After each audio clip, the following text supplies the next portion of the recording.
How you doing, good people? This is the 8-Bit Animal.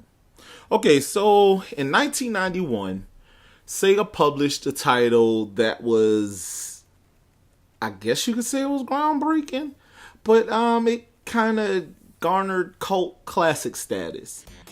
It was a little action title. It was a little action title that kind of spoofed hip hop in a way and kind of poked fun at humans in general. The title was called ToeJam and Earl. Now, that game followed the exploits of ToeJam and Earl, the two aliens from the planet Funkotron, and they've crash landed on Earth, and they're trying to find the parts to their spaceship so they can rebuild it and get back home. That title, it became popular enough to warrant a sequel, and that's the game we'll be talking about today.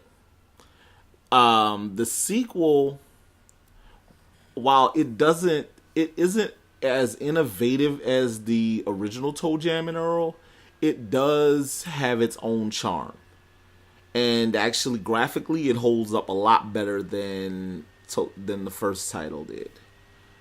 Today's game is ToeJam and Earl in Panic on Funkotron.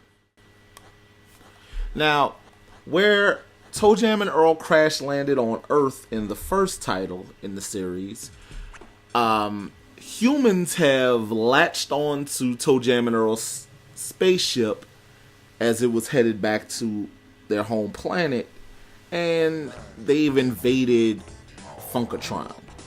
I know that makes very little actual sense, but humans have invaded Funkotron, and it's up to ToeJam and Earl to fix the problem that they inadvertently caused.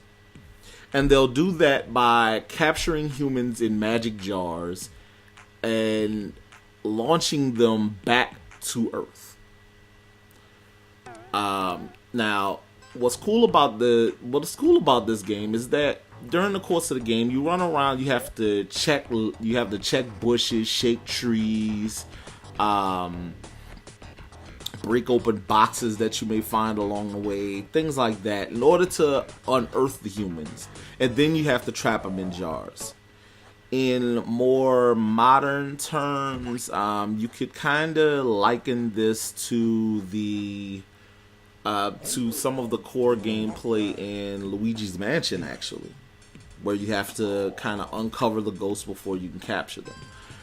But ToeJam and Earl also has some interesting little mini games stuck around in there, some bonus rounds. A lot of the stuff that you saw in 16-bit titles. So there's really nothing new in Panic on Funkotron. But it's bright, it's colorful, it has a pretty good soundtrack, and the characters have a lot of charm. Even the most minuscule characters, like on the title, like in the title, the screen leading up to the title screen, there's a little alien in the UFO. He'll stop, open up its hatch, and wave at you.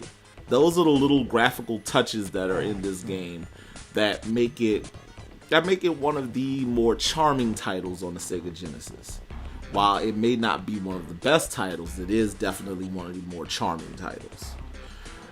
There was a third title released in the series on the original Xbox, along with a glut of other Sega titles that were exclusive to the original Xbox, called ToeJam and Earl 3 Mission to Earth.